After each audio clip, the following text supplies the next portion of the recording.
So today is day 71 of 365 Challenge to Change 365 Sober. And today I'm probably gonna have two videos, for like 7-8 minutes long. And I'm kind of going to touch on a few things. I have been reflecting a lot this past few weeks about how I really feel, what I'm really doing, what I really stand for, what talk am I talking, and what walk am I walking. There's a lot of different things. So mainly authenticity. That is a word that's been coming into my head. I went through my post the other day and I was looking at everything and I'm just like, Lordy have mercy, I'm telling all these people how blessed I am and how happy I am, but I ain't telling them none of the shit that made me realize how blessed I am or how happy I am, right?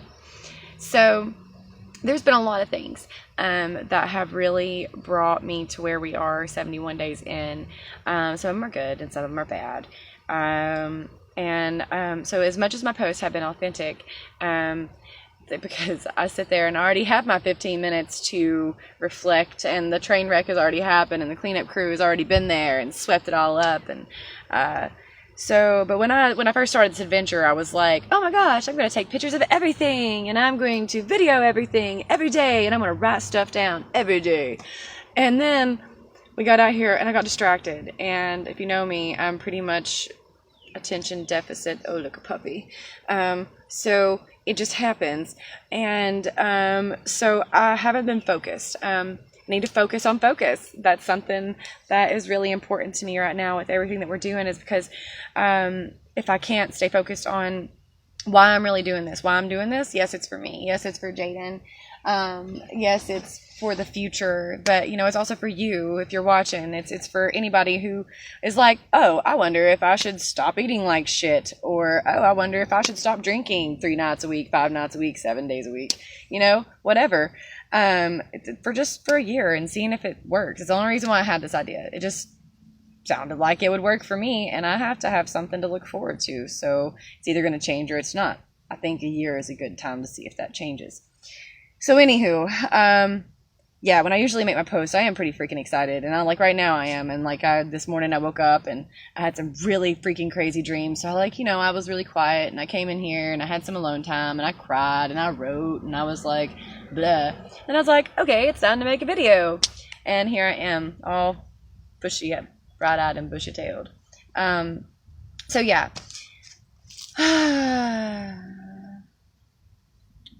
Oh yeah, okay. So when we first left, I really felt my body, my mind really was trying to trick itself into thinking that we were coming home, that this was just like some short vacation, that I was going to go back to where I was, back to what I was doing and how I was doing it, and the people who were still awesome, and everything like that. So we even stopped by Tennessee and was like, hey guys, on our way to Indiana.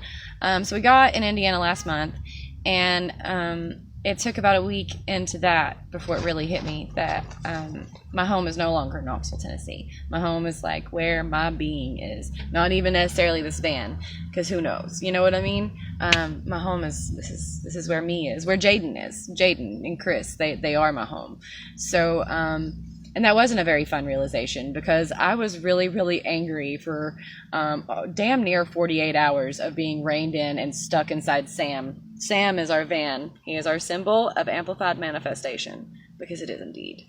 He is awesome. Anyways, we were stuck in here, and it was just raining. It was pouring rain. Jaden was bored, and I thought he wanted to go home, which turns out he did not want to go home. That was the last thing that he wanted, and it intensified everything even crazier.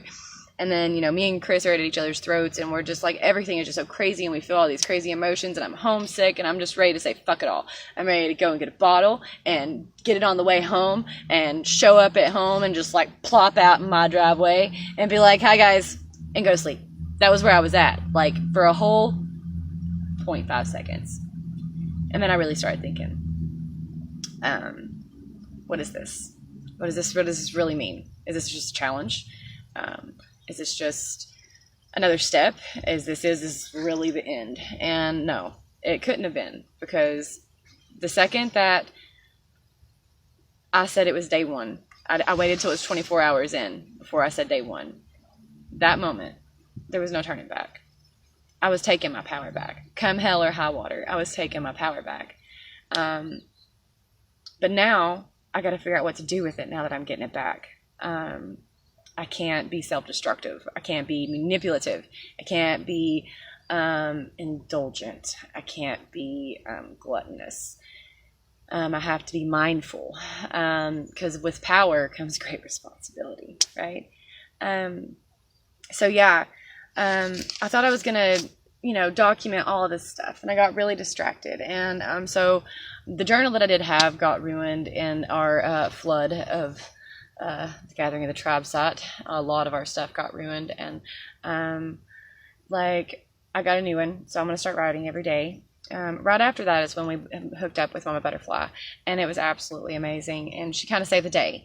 And I don't know if I would have, I don't know if we'd have made it through.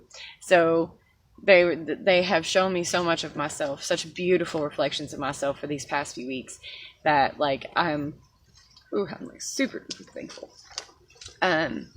So we spent this time with them, and we went through the Gathering of the Tribe with them, and our intentions were to go to Texas to help our sister Shay move her stuff, and to Vegas to pick up Mama Butterfly from Europe and her amazing trip, which I hope she is having a good time at. I love you, Mama Butterfly.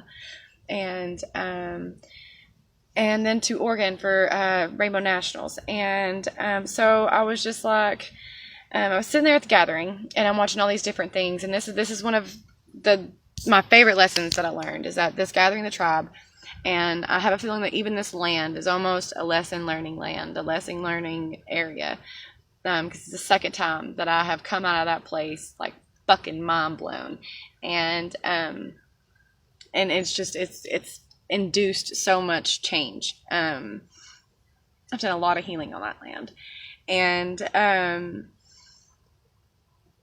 we got there and everything was great, and there was all these different conflicting emotions, and I was realizing that this tribe is much like every other family.